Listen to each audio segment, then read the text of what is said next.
What are the 5 ways through which you can handle and cope up with a poor mental health? Hi, if you're new to my channel, my name is Shatakshi and I have started a new series around mental wellness, around being calm, around being anxiety free as well. So feel free to hit on the like and the subscribe button. Shall you think our videos and whatever I have to share from my life experiences, because I've spent last 6 to 7 years focusing upon yoga, focusing upon my mental well-being and many more things. So now with that, let's get started. I genuinely believe we are living in times where we are surrounded with a lot of resources, surrounded with a lot of money, surrounded with a lot of opportunities. At the click of a button, Zomato food delivery will come to you. At the click of a button, not an auto rickshaw wala but a cab driver with an AC will come right in front of you. But at the same time, we are the most depressed. At the same time, we are the most lonely generation ever that has set its foot on Mother Earth. And why may be the reason for it? Since our evolution, we have always struggled for our survival. We have always been in fight flight mode. We have always been in problem solving mode. And now that most of us are in a privileged position where we have food to eat, where we have decent healthcare, most of our generation is, or most of our parents' generation is going and living up till 80s and many up till 90s as well.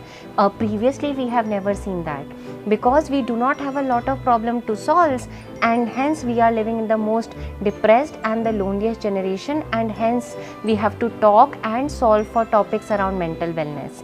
I also think that we are facing a loneliness epidemic, and hence through this video I am going to be sharing my experiences, how I am actually solving currently and I have solved while managing a thriving career for a fantastic mental well-being. So my point number 1 will be an obvious one, but you will have to take an action upon it. Number 1 is prioritize yourself. Prioritize yourself. It could be 1 hour on your mat, it could be in the gym, it could be doing dhyan or meditation. But if you are not giving 1 hour to yourself, then why should you deserve to have a good mental well-being? We are living in a world where we are constantly responding to emails, constantly looking out for our family members, we are constantly trying to solve problems for our business. They may be our own business, they may be someone else, but we are always reacting. Where is the time for yourself? For me, my time is on the mat. When I am doing yoga, when I am doing dhyan, when I am actually trying to find my own philosophy of life. So if you are not prioritizing yourself, why the hell should the world prioritize you? Why should you deserve your mental well-being? And your answer could differ. I'm someone who likes to go for a swim thrice a week. So that's also time for myself, right? And it's not that you could say that Shatakshi, you're privileged enough. Not at all. When I have worked for others as well, I have created my own safe zones where I have not responded to others' WhatsApp, where I have not responded to others' emails as well. So that's point number 1. Point number 2 is kind of related to the first one, but it's a separate point as well, which is around physical fitness. Your mind and your body are always in sync. I have felt really depressed, I have felt mentally exhausted, I have felt hopeless for when I have actually skipped gym for more than 10 days. And you may say that, Shatakshi, I do not feel those things and I have not gone to the gym. Fair enough. But people who have actually continuously focused upon their mental well-being through physical fitness and they have had skip days for long, they know what they're really missing out on. So you could be going to the gym, you could be using a lot of new age apps or a new age other solutions that we have. You could be actually on your mat, you could be doing swimming, you could be doing yoga, but you have to make sure 20 minutes every day you have to take out for yourself. A healthy mind actually cannot exist in a poor body. So you have to think, what is my love? And I always mix and match. I'm not a person who just likes to go to the gym.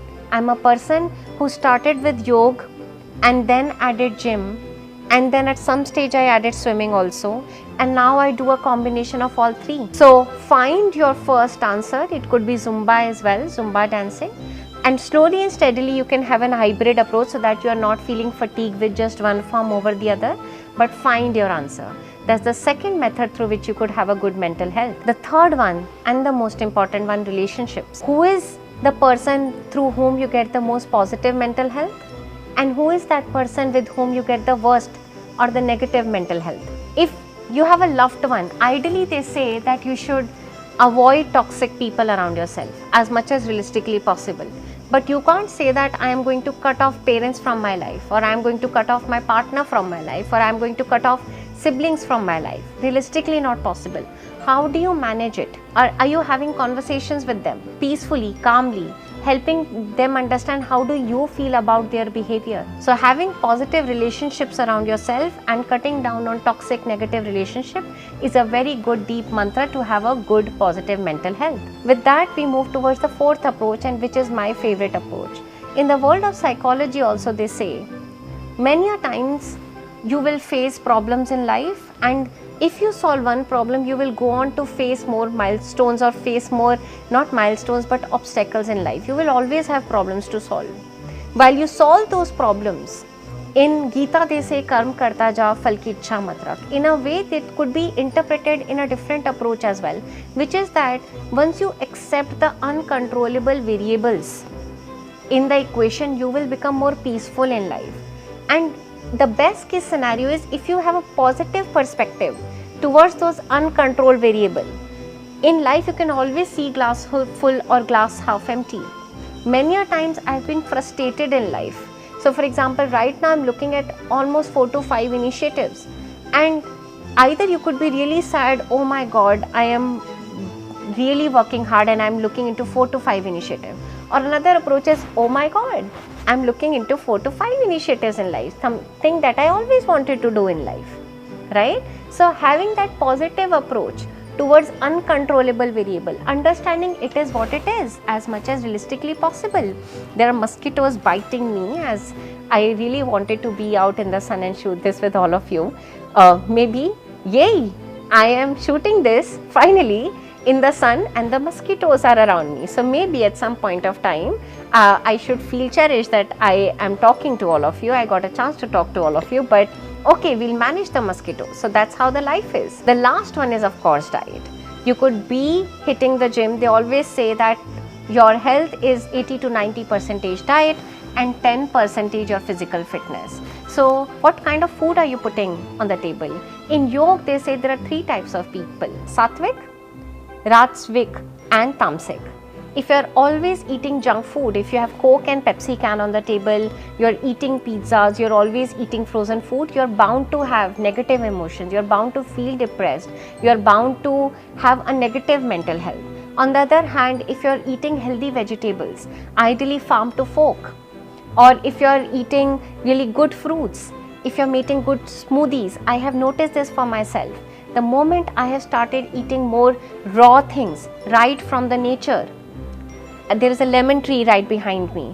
I many a times pluck lemon whenever it is in a edible state, and I put this on my salads, then I feel even more happy. Are you cooking your own meals? That process in itself brings a lot of joy.